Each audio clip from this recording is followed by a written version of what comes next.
Di sebuah hutan yang lebat, tinggallah seekor kura-kura yang sangat lelah. Dia merasa kesepian dan sedikit sedih karena dia adalah satu-satunya kura-kura di hutan ini. Suatu hari, dia memutuskan untuk pergi mencari teman. Dia mengambil langkah perlahan-lahan, mengelilingi hutan dan di antara pohon-pohon yang rindang. Tiba-tiba, dia melihat seekor gajah yang besar dan kuat di kejauhan. Hatinya berdebar-debar dengan harapan bahwa gajah itu mungkin mau menjadi temannya. Ketika kura-kura itu mendekati gajah dan menyapanya dengan lembut, gajah itu menoleh dan tersenyum lebar. "Hai kura-kura kecil, kamu ingin menjadi temanku?" tanya gajah dengan ramah. Kura-kura itu mengangguk senang. "Ya, tentu saja. Saya merasa sangat kesepian dan ingin sekali memiliki teman." Gajah itu tersenyum dan berkata, "Baiklah, kita bisa menjadi teman yang baik. Ayo ikuti aku ke tempat tinggalku di hutan." Kura-kura dengan senang hati mengikuti gajah itu. Mereka berjalan bersama dengan kura-kura berjalan sangat perlahan, sementara gajah berjalan dengan langkah-langkah yang cepat. Ketika mereka tiba di tempat tinggal gajah, kura-kura kagum melihat betapa besar dan kuatnya rumah itu. "Wow, rumahmu sangat indah, gajah. Apa yang bisa kita lakukan sebagai teman yang baru?" Gajah itu tersenyum dan berkata, "Ada banyak hal yang bisa kita lakukan bersama dalam hutan ini. Kita bisa menjelajahi hutan, mencari makanan, dan bahkan bermain permainan."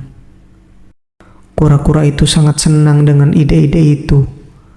Mereka menghabiskan banyak waktu bersama, menjelajahi hutan, dan bermain permainan. Meskipun kecepatan kura-kura itu lambat, gajah bersabar dan selalu menunggu kura-kura mengejar. Suatu hari, ketika mereka sedang bermain di sungai dekat rumah gajah, mereka melihat seekor rusa yang sedang berjuang menyeberangi sungai yang deras. Gajah berkata, "Kita harus menolongnya, kura-kura. Tapi bagaimana caranya?" Kura-kura itu berpikir sejenak dan berkata, "Gajah, kamu bisa membentuk jembatan dengan tubuhmu, dan aku akan menyeberangkan rusa dengan melompat dari atas punggungmu." Gajah setuju dengan gagasan itu dan segera membentuk jembatan dengan tubuhnya yang sangat besar. Kura-kura dengan hati-hati melompat ke punggung gajah dan menyeberangkan rusa dengan aman ke sisi lain sungai. Rusa itu sangat berterima kasih dan berkata, "Terima kasih banyak teman-teman, kalian adalah teman yang hebat dan berarti." Setelah itu, kura-kura, gajah, dan rusa menjadi teman yang tak terpisahkan. Mereka menghabiskan banyak waktu bersama, membantu satu sama lain, dan menjaga satu sama lain di hutan. Kura-kura belajar bahwa meskipun dia lambat, dia memiliki kekuatan unik dalam setiap situasi dari sudut pandang yang berbeda. Gajah belajar bahwa kesabaran sangat penting, dan rusa belajar tentang kebaikan dan persahabatan. Mereka hidup bahagia, dan kura-kura tidak pernah merasa sendirian lagi. Mereka menjadi contoh bahwa persahabatan bisa datang dari tempat yang tidak terduga, dan bahwa kita semua memiliki kelebihan yang berharga. Demikianlah cerita tentang kura-kura dan gajah yang menjadi teman sejati di dalam hutan. Semoga kita juga bisa bersikap seperti mereka, menghargai persahabatan, dan menolong orang lain saat mereka membutuhkan. Suatu hari, di zaman prasejarah yang penuh misteri, hiduplah seorang dinosaurus bernama Dino. Dino adalah dinosaurus kecil yang penuh semangat dan selalu ingin tahu. Suatu hari ketika sedang menjelajahi hutan prasejarah, Dino bertemu dengan makhluk aneh yang belum pernah dilihatnya sebelumnya. Makhluk itu adalah jerapah ajaib. Makhluk kecil berwarna-warni, dengan bulu halus seperti bulu burung dan mata yang bersinar seperti bintang. Dengan penuh kegembiraan, Dino menghampiri jerapah ajaib dan bertanya, "Siapa namamu? Dan mengapa kamu begitu berkilau?" Jerapah ajaib tersenyum ramah dan menjawab, "Halo Dino, aku adalah jerapah ajaib. Aku memiliki keajaiban untuk membuat impian menjadi kenyataan. Apa impian terbesarmu?" Dino terkejut dan berpikir sejenak. Akhirnya dia berkata, "Impian terbesarku adalah bisa terbang seperti burung. Bisakah kamu membantuku, jerapah ajaib?" Jerapah ajaib tersenyum lebar dan menggerakkan bulunya. Tiba-tiba, Dino merasa ringan dan melayang di udara. Dia benar-benar bisa terbang. Dengan penuh kegembiraan, Dino menjelajahi langit-langit prasejarah, menyaksikan pemandangan yang indah dari ketinggian. Mereka berdua menjelajahi dunia prasejarah bersama. Dino dan jerapah ajaib menjadi sahabat yang tak terpisahkan. Setiap hari mereka menemui petualangan baru dan membantu makhluk-makhluk lain yang mereka temui di sepanjang perjalanan mereka. Namun, suatu hari mereka menemui masalah besar. Sebuah gunung berapi meletus, mengancam untuk menghancurkan seluruh desa prasejarah. Dino dan jerapah ajaib tahu mereka harus berbuat sesuatu. Dengan keajaiban jerapah ajaib, mereka mencoba menghentikan letusan gunung berapi. Jerapah ajaib mengeluarkan kekuatannya, menciptakan perisai ajaib yang melindungi tanah prasejarah dari bahaya. Dino membantu dengan memberikan petunjuk dari udara. Setelah berhasil menyelamatkan tanah prasejarah, Dino dan jerapah ajaib dihormati sebagai pahlawan oleh makhluk-makhluk prasejarah lainnya. Mereka melanjutkan petualangan mereka, membantu orang-orang di sepanjang jalan, dan selalu diingat sebagai pasangan pahlawan yang tak terlupakan. Namun, petaka pun terjadi ketika mereka sedang menikmati pemandangan indah di sebuah sungai. Mereka mendapat ujian yang besar. Sebuah kelompok gajah raksasa yang dikenal sebagai gajah pemberontak muncul dari dalam hutan. Gajah-gajah itu kuat dan agresif, menyebabkan keributan di seluruh tanah prasejarah. Dino dan jerapah ajaib tahu bahwa mereka harus mengatasi tantangan ini untuk melindungi makhluk-makhluk lain yang tak berdaya. Dengan keberanian dan kekuatan mereka, Dino dan jerapah ajaib bersiap untuk menghadapi gajah pemberontak. Gajah-gajah itu mengerumuni mereka, mengeluarkan suara mengaum yang menggetarkan hati. Namun, Dino dan jerapah ajaib tak gentar. Jerapah ajaib menggunakan kekuatannya untuk menciptakan barikade ajaib yang melindungi mereka dari serangan gajah. Sementara itu, Dino yang terbang di udara memberikan bantuan dari atas, memberikan arahan kepada jerapah ajaib untuk menghindari serangan yang datang. Pertempuran sengit berlangsung dengan gajah-gajah yang tangguh dan Dino serta jerapah ajaib yang berjuang keras. Dino menggunakan kecepatan dan keahliannya untuk mengelabui gajah-gajah, sementara jerapah ajaib terus menguatkan barikade ajaibnya. Tetapi dalam momen kritis, salah satu gajah pemberontak melancarkan serangan dahsyat yang membuat barikade jerapah ajaib mulai retak. Dino dengan cepat menyusup di antara serangan gajah dan menarik perhatian mereka. Jerapah ajaib, meskipun lemah karena melawan tekanan, mengeluarkan keajaibannya yang paling besar.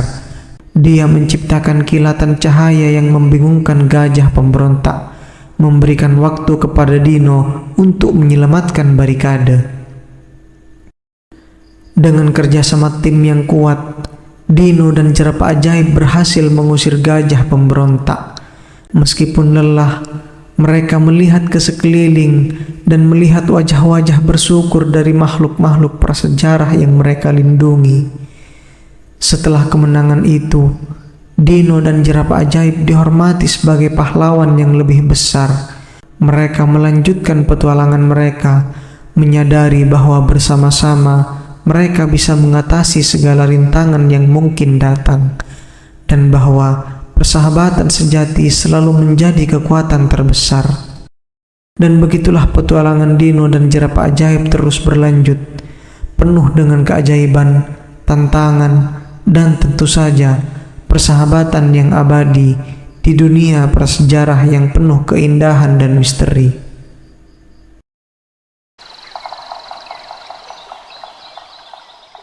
Pada suatu masa, di pinggiran hutan yang rindang, hiduplah koloni lebah yang rajin dan semangat, serta kawanan lalat yang ceria, meski terkesan tidak teratur.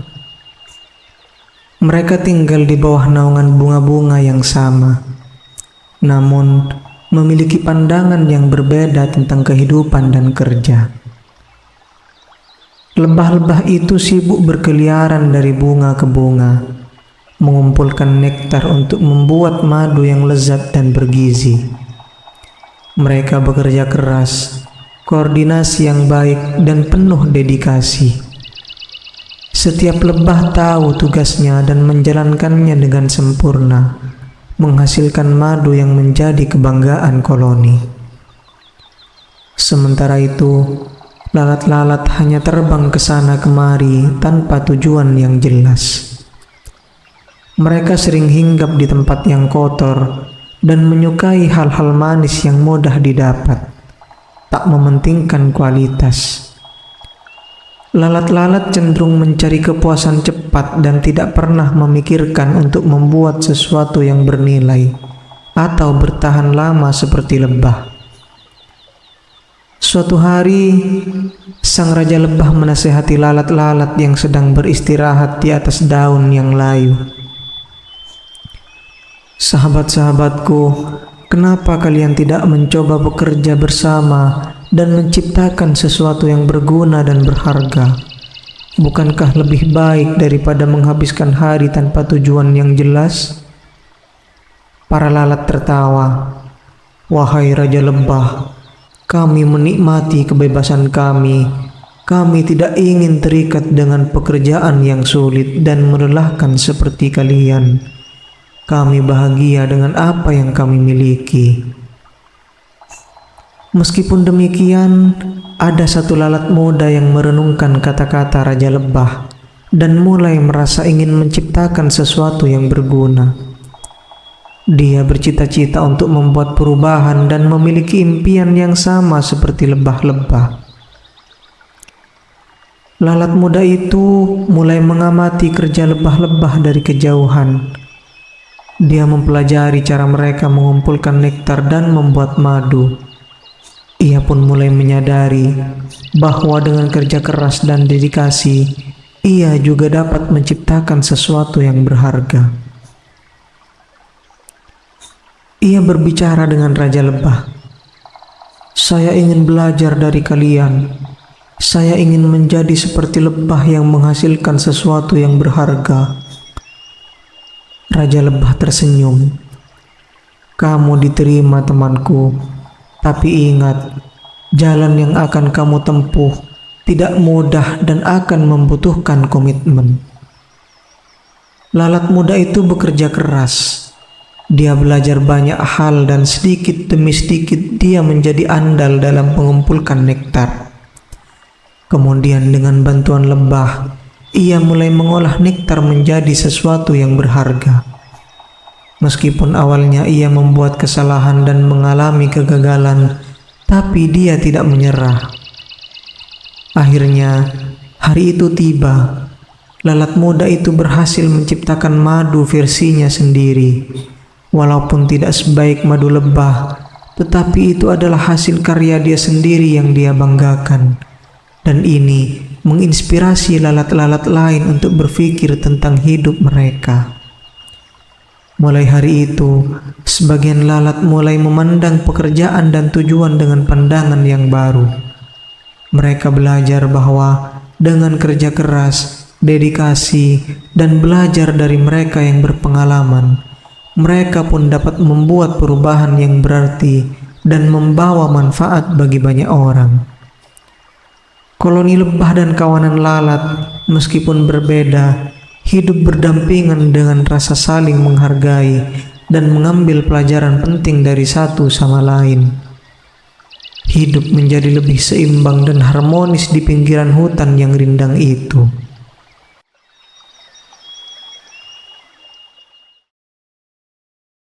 Pada suatu hari yang cerah, di tepi sungai yang tenang, sang kancil yang terkenal licik dan pintar berjalan-jalan mencari makan. Sambil berjalan, dia bertemu dengan sang siput yang sedang bergerak perlahan. "Hai siput, kenapa berjalan begitu lambat? Bukankah kamu tahu aku, sang kancil, bisa berlari cepat dan lincah?" ejek sang kancil sambil tertawa. Sang siput yang bijaksana dan sabar tidak terpancing oleh ejekan itu. Dia menjawab dengan tenang, "Wahai kancil, setiap makhluk memiliki kecepatan sendiri.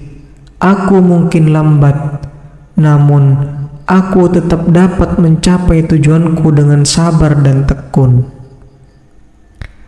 Tidak terima dengan jawaban sang siput, sang kancil menantangnya. "Baiklah, kalau begitu mari kita adu cepat.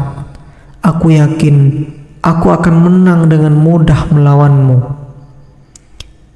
Sang siput menyetujui tantangan tersebut, dan kedua makhluk itu sepakat untuk berlomba ke pohon besar yang berada di seberang sungai keesokan harinya. Kabar tentang perlombaan mereka ini dengan cepat menyebar ke seluruh hutan. Keesokan harinya, hewan-hewan dari seluruh hutan berkumpul untuk menyaksikan perlombaan yang tak seimbang ini. Ketika balapan dimulai, sang kancil melompat dengan lincah dan cepat, meninggalkan sang siput jauh di belakang. Namun, sang kancil terlalu percaya diri. Dia berhenti untuk beristirahat di bawah pohon. Dia yakin bahwa kemenangan sudah ada di tangannya. Sang siput sangat lambat. "Aku bisa tidur sebentar dan tetap menang," pikir sang kancil sambil mulai mengantuk. Sementara itu, sang siput terus bergerak perlahan namun pasti. Tanpa berhenti atau membuang waktu, dia melewati sang kancil yang tengah tertidur pulas tanpa disadari. Hewan-hewan di sepanjang jalur mulai bersorak untuk sang siput yang dengan tenang terus bergerak menuju garis akhir. Saat sang kancil terbangun, dia terkejut melihat bahwa sang siput hampir mencapai pohon besar. Dengan panik, dia berlari secepat mungkin, tapi sudah terlambat. Sang siput telah menyentuh batang pohon itu, memenangkan perlombaan sebelum sang kancil tiba. Hutan itu bergema dengan sorakan bagi sang siput, yang dengan sabar dan ketekunan telah memenangkan perlombaan. Sang kancil dengan wajah merah padam belajar bahwa keangkuhan dan sikap meremehkan orang lain bisa membawa kekalahan. Perlombaan antara sang kancil dan sang siput ini bukan hanya tentang kecepatan, namun tentang kesabaran, kerja keras, dan sikap tidak meremehkan lawan. Dan dengan demikian, kisah ini mengajarkan kita bahwa tidak semua kekuatan terletak pada kecepatan, tetapi pada ketekunan dan kemauan untuk tidak menyerah.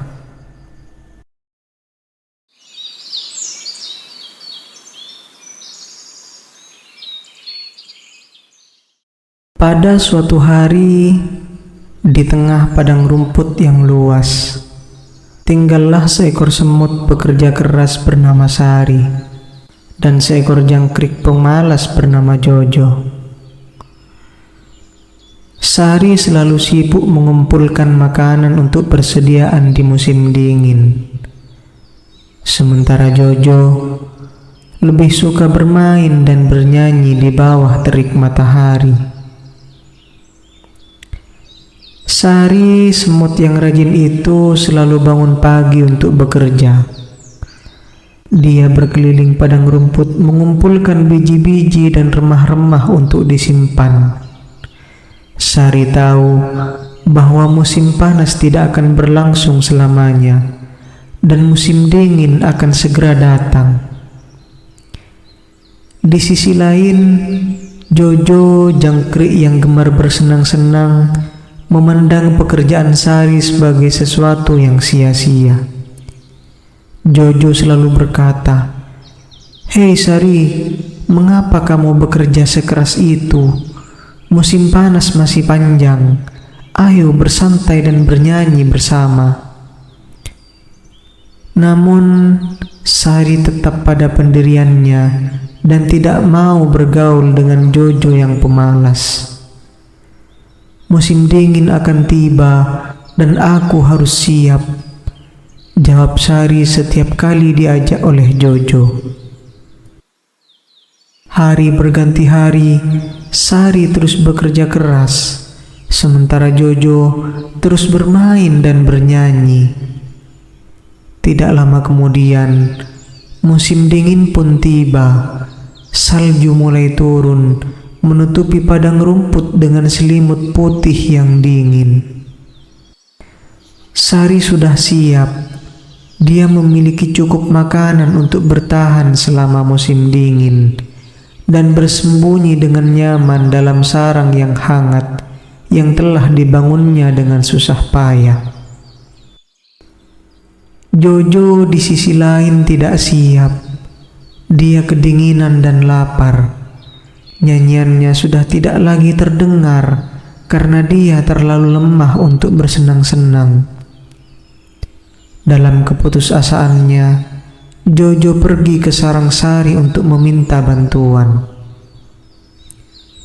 "Tolong Sari, aku kelaparan dan tidak memiliki tempat untuk berlindung dari dingin," ratap si Jojo. Sari yang memiliki hati yang baik tidak tega melihat Jojo dalam keadaan demikian. Dia mengingatkan Jojo, "Aku telah memperingatimu untuk bersiap-siap, tetapi kamu memilih untuk bermain daripada bekerja." Namun, Sari tidak bisa melihat teman padang rumputnya menderita. Dia membagikan sedikit makanan yang dia miliki dan mengizinkan Jojo untuk tinggal bersamanya sampai musim dingin usai. Melalui pengalaman ini, Jojo belajar pentingnya persiapan dan kerja keras.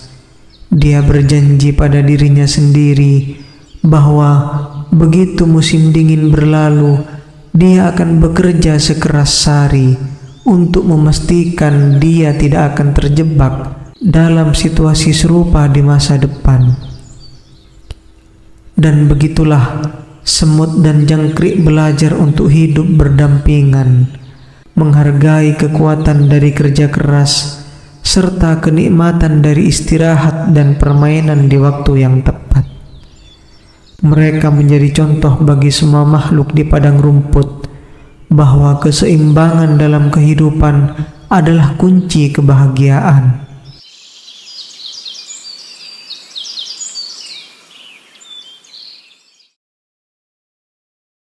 Dahulu kala di tepi sebuah danau yang tenang dan subur, terdapat sebuah padang lumut. di mana kodok-kodok kecil bermain dan bersenandung bahagia di bawah sinar matahari yang lembut. Di tengah-tengah kodok-kodok tersebut ada seekor kodok muda yang bernama Kobi. Kobi adalah kodok yang ceria, senang melompat dari satu daun teratai ke daun teratai lainnya, dan sangat dicintai oleh kawan-kawannya. Namun, di bagian lain dari danau yang sama, hiduplah seekor ular besar yang tua dan bijaksana bernama Bolar.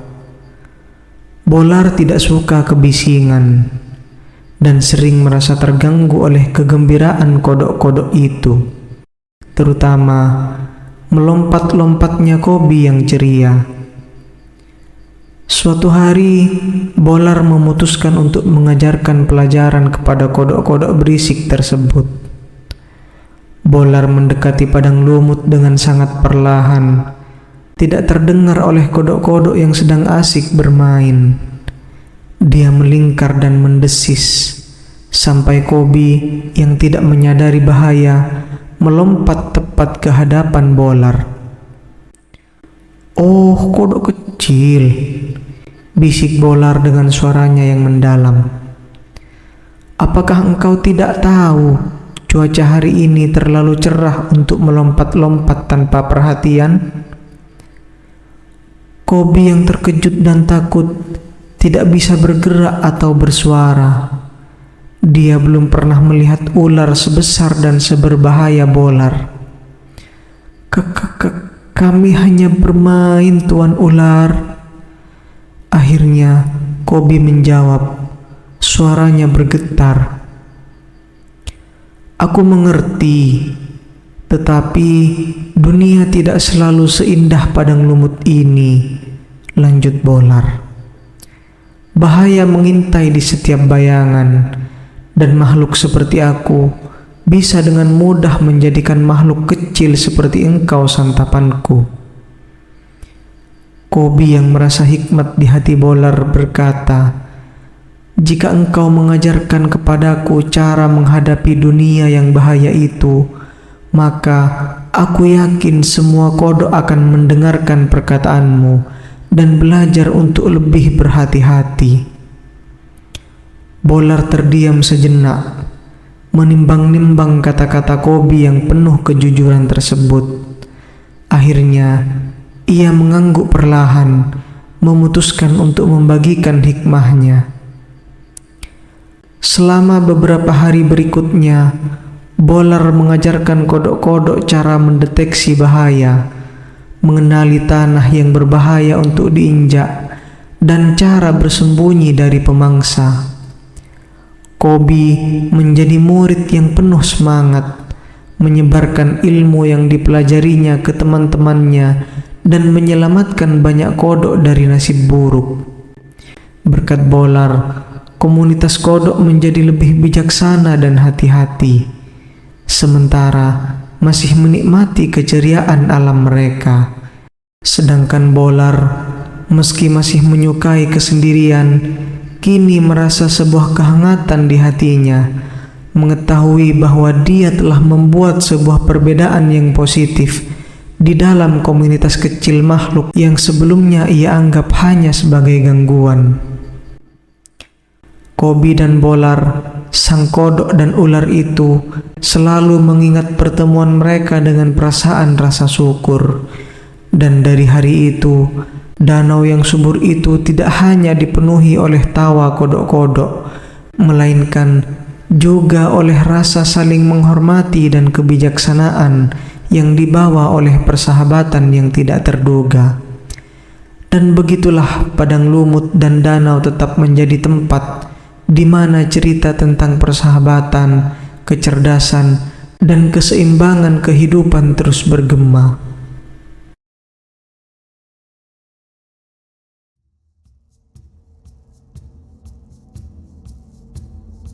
Pada suatu hari di hutan yang lebat, tinggallah seekor tupai yang ceria bernama Tiko dan kelelawar malam yang bijaksana bernama Kira. Tiko senantiasa sibuk mengumpulkan biji-bijian dan kacang-kacangan untuk disimpan sebagai persediaan makanan selama musim dingin yang panjang. Sementara itu, Kira sang kelelawar lebih senang menghabiskan waktunya dengan tidur di siang hari dan terbang mencari makan di malam hari. Suatu ketika datang musim kemarau yang panjang, sehingga makanan di hutan menjadi sangat langka. Tiko mulai khawatir dengan persediaan makanannya yang menipis. Ia harus bekerja 2 kali lebih keras untuk mencari makanan, sementara teman-teman lainnya mulai kehilangan harapan. Kira yang melihat kesulitan Tiko merasa kasihan. Ia menghampiri Tiko dan berkata, "Hai teman kecil, mengapa begitu lelah? Bukankah persediaan makananmu cukup untuk bertahan hingga musim berikutnya?" Tiko menghela napas dan menjawab, "Wahai teman malam, persediaan mungkin cukup bagi 1 tupai, tetapi banyak hewan lain di hutan ini yang kelaparan. Saya harus mencoba membantu mereka." Kira terdiam sejenak lalu berkata, "Ternyata engkau memiliki hati yang mulia, Tiko. Aku punya ide. Mari kita kerjasama. Di malam hari, aku bisa terbang lintas hutan mencari sumber makanan yang belum kamu ketahui. Dan di siang harinya, kamu bisa mengumpulkannya." Tiko tersenyum gembira. "Itu ide yang luar biasa, Kira. Dengan sayapmu, kamu bisa melihat banyak hal dari atas sana. Ayo kita bekerja sama." Sejak saat itu, Kira dan Tiko bekerja sama dengan sempurna. Di malam hari, Kira terbang tinggi mengeksplor area hutan yang belum terjamah, mencari buah-buahan, biji-bijian, dan serangga yang masih bisa dimakan.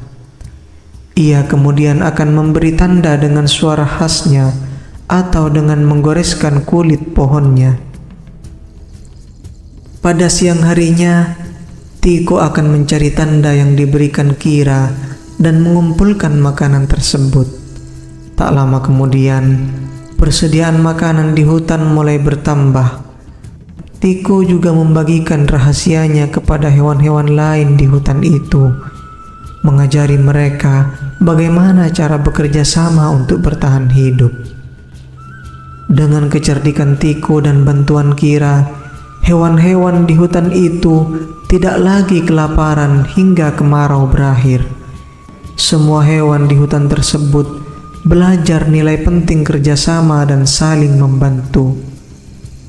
Dari kisah Tiko dan Kira ini, para penghuni hutan tahu bahwa persahabatan dan kerjasama bisa mengubah nasib mereka, bahkan dalam situasi terberat sekalipun. Bukit bukan lagi halangan bagi si kecil Tiko, dan kegelapan malam tak lagi hambatan bagi Kira. Mereka menjadi legenda hutan, simbol persahabatan dan kemitraan, menginspirasi generasi yang akan datang untuk terus bekerja sama.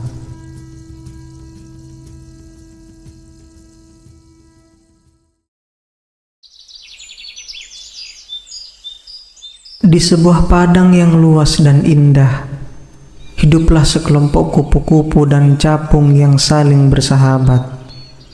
Mereka berbagi cerita, bermain, dan menari bersama di antara bunga-bunga yang mekar. Ada satu kupu-kupu yang sangat cantik, dengan sayap yang berwarna-warni, bernama Kinar. Sementara itu, di antara para capung, ada seekor capung yang penuh energi dan spontan yang disebut Cepi. Kinar dan Cepi selalu menonjol karena keunikan mereka masing-masing. Kinar dikenal karena keindahan sayapnya yang memikat mata siapa saja yang melihatnya. Di sisi lain, Cepi terkenal karena kecepatan dan aksi akrobatiknya yang hebat saat terbang. Suatu hari, lembah mereka diserang oleh koloni semut yang ingin mengambil alih tempat itu untuk dijadikan sarang baru mereka. Semua kupu-kupu dan capung sangat khawatir. Mereka tidak tahu harus berbuat apa karena semut-semut itu sangat banyak dan terorganisir dengan baik. Kinar yang biasanya diam dan pemalu tiba-tiba mengambil inisiatif.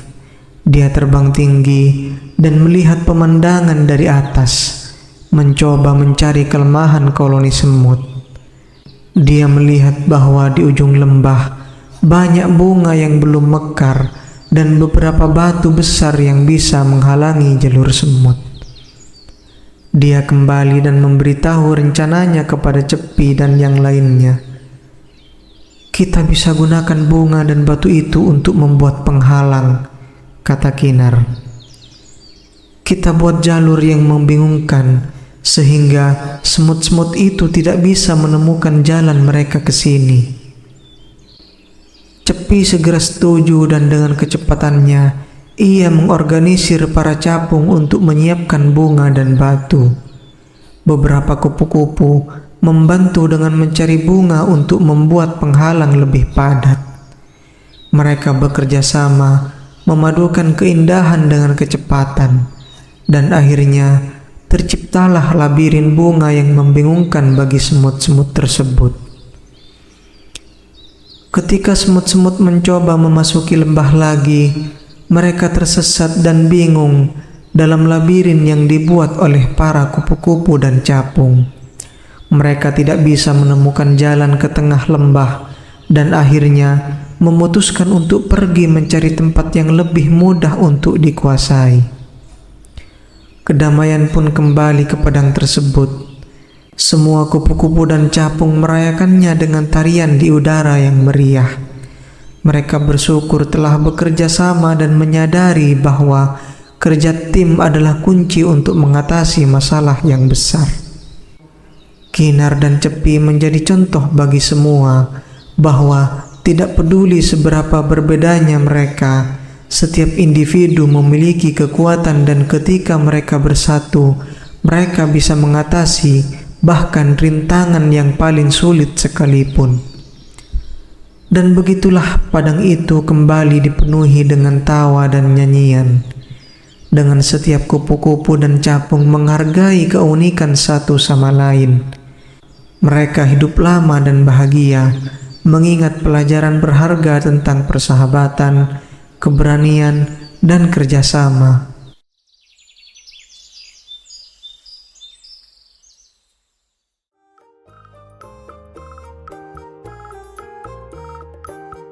Di sebuah hutan yang rimbun, di tengah-tengah aneka tumbuhan hijau dan bunga yang berwarna-warni, tinggallah seekor kera yang cerdik bernama Koko.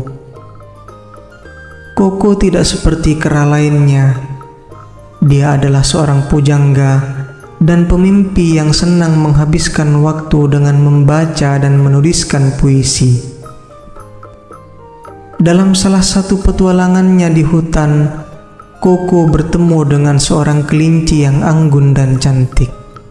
Dia bernama Putih.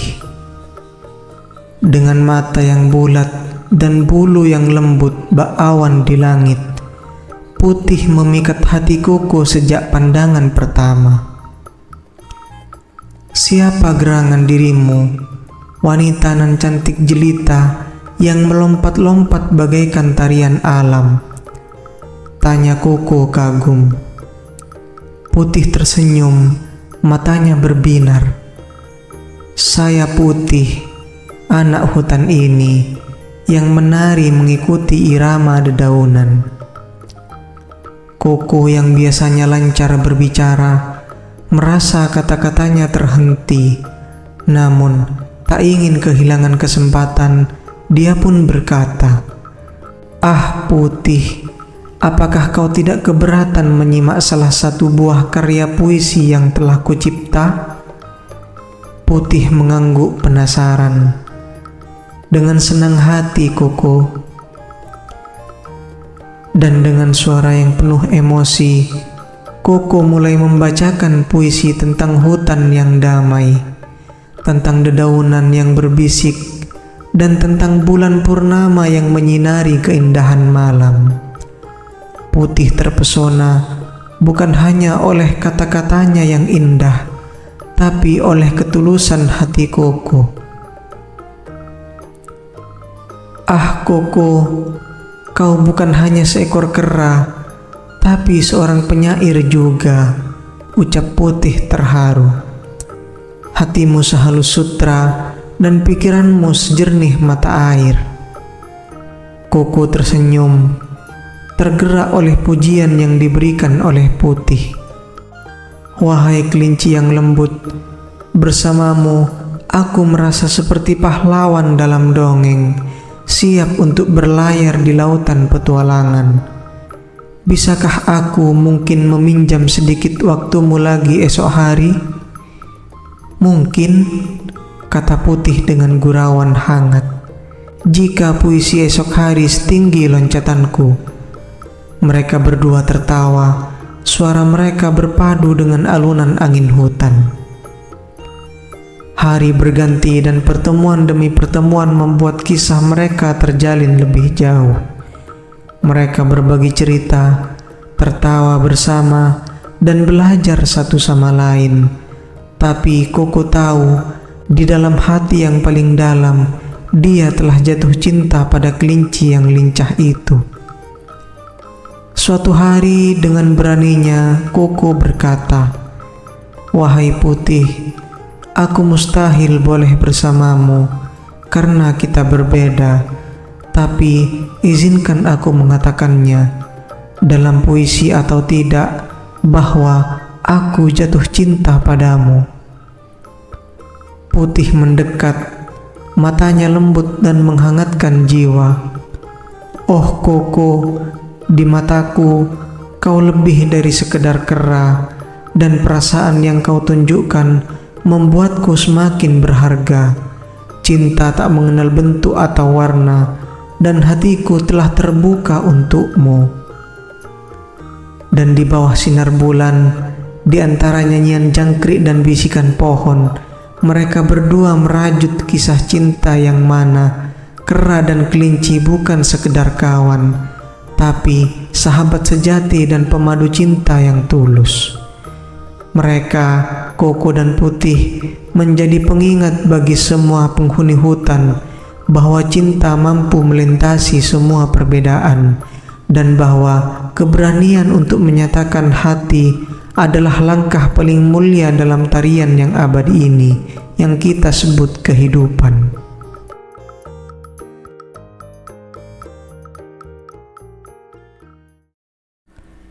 Suatu hari di hutan yang lebat dan indah, hiduplah seekor burung bernama Biru dan seekor serigala bernama Silver.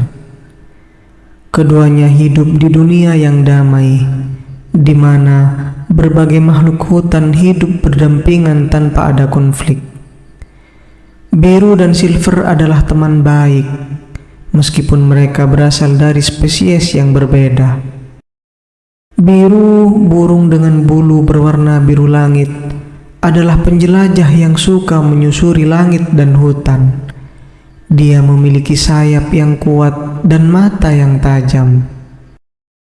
Biru senang berbagi cerita perjalanannya dengan Silver, serigala abu-abu yang lincah dan cerdik.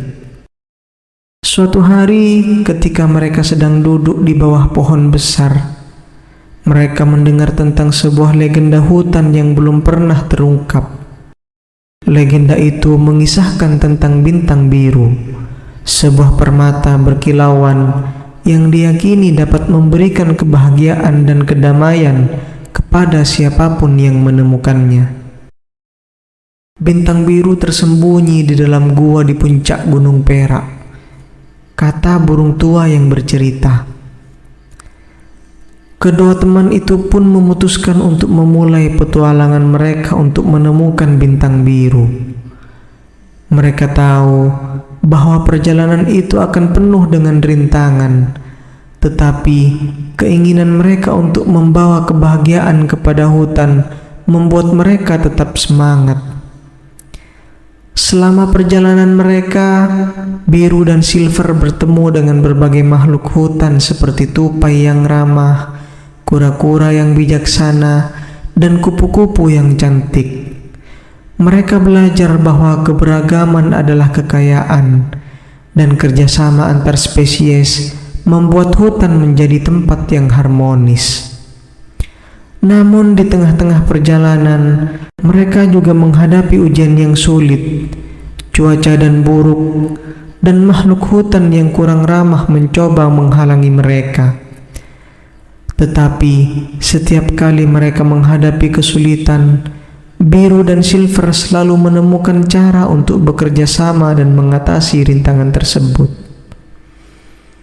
Akhirnya, setelah melewati hutan yang lebat dan mendaki gunung perak yang tinggi, mereka tiba di pintu masuk gua tempat Bintang Biru diyakini berada. Namun, di depan pintu gua, mereka dihadapkan pada serigala hitam besar yang menjaga pintu tersebut. Serigala hitam itu, yang disebut dengan Shadow, menolak memberikan izin kepada Biru dan Silver untuk masuk. Dia mengatakan bahwa Bintang Biru adalah harta yang hanya harus dimiliki oleh serigala, bukan burung. Tetapi dengan bijaksana, Silver berbicara kepada Shadow, menceritakan perjalanan mereka, dan menunjukkan bahwa keberagaman dan persahabatan adalah kekuatan yang sebenarnya. Shadow tergerak oleh kata-kata dan tekad mereka, akhirnya mengizinkan mereka masuk ke dalam gua. Di dalam gua yang gelap, mereka menemukan Bintang Biru yang berkilauan. Begitu mereka menyentuh permata itu, secercah cahaya biru melingkupi mereka. Bintang Biru memberikan kebahagiaan dan kedamaian kepada hutan, membuatnya lebih indah dan damai. Biru dan Silver kembali ke hutan sebagai pahlawan, membawa cerita petualangan mereka dan membuktikan bahwa keberagaman dan persahabatan dapat mengatasi segala rintangan. Hutan pun menjadi tempat yang lebih indah, di mana semua makhluk hidup bersama dengan harmonis dan saling mendukung. Dari hari itu, legenda tentang Biru dan Silver menjadi inspirasi bagi semua makhluk hutan, mengajarkan bahwa kerjasama dan persahabatan dapat mengatasi segala hal, dan keberagaman adalah kekuatan yang membuat dunia menjadi lebih kaya.